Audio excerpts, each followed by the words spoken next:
can an ultra-thin iPad keyboard case actually replace your laptop day to day? Well, this is the Inateck AceTouch. So let's find out.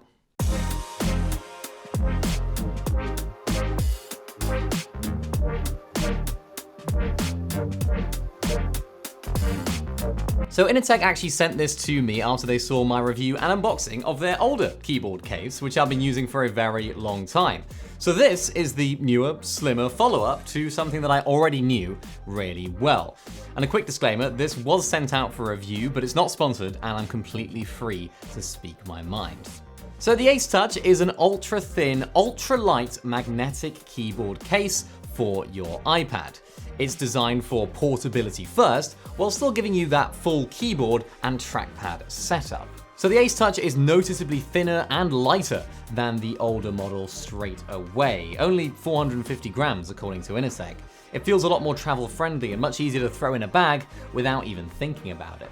The trade-off though is in the feel. The older model had a softer, more rubberized finish that felt nicer in the hand, but this one uses a lot more plastic across the case, which of course helps with the weight, but doesn't feel quite as premium in some areas at first touch. So to protect your iPad from that plastic finish, Inateck have actually added a number of rubber bumpers inside, so the screen itself doesn't make direct contact with the plastic when the case is closed. The stand on the back now leaves part of the iPad exposed. This is clearly a weight-saving decision and could even help with cooling, but some people may see that as less protection compared to the older model's fully covered design. There's also actually no camera protector on this model. On my old one, the camera guard rattled slightly and was a little bit annoying, so I actually don't personally miss it, and honestly, the case actually protrudes enough so that it shouldn't be a problem. So as before, the keyboard and the case attach magnetically and detach instantly as well, so you can go from a full keyboard setup to just the iPad in just about a second. The keys are also larger than the older model, and the space I think is used far more efficiently. It feels much less cramped and much easier to type on for those longer typing sessions. Another noticeable huge difference and upgrade is the trackpad. It's also much bigger. A lot of people will love that for the proper laptop style control. I actually personally didn't really use the trackpad too much on my own use case, but it's going to be a huge upgrade for anyone that does. The keys also use a short travel scissor switch setup, so typing feels really fast and accurate, even though the surface has a little bit more of a plasticky texture than before. This actually does help with grip, but doesn't quite feel as soft initially. Something else to note on the AceTouch is there are actually no backlighting on the keys. For me, that doesn't matter because I never really used it on the old one and I don't really work in the dark, but if you do, that could be a downside. The battery life, of course, is excellent. It lasts for absolutely ages, and I genuinely never think about charging it.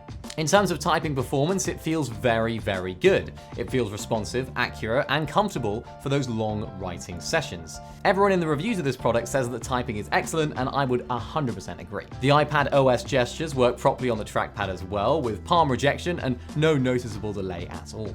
And something that I just can't get over with this case is just how thin it is, particularly when it's in the just case mode and not using the keyboard. It's honestly not even noticeable when you have the case on there. It is honestly so much of an upgrade over the previous model, which was really bulky and one of my main complaints. So of course there are some cons with this one compared to the older model. It doesn't feel quite as soft or premium in the hand. There's a little bit more plastic on this one, but of course that's to be expected. It's a much lighter and thinner product.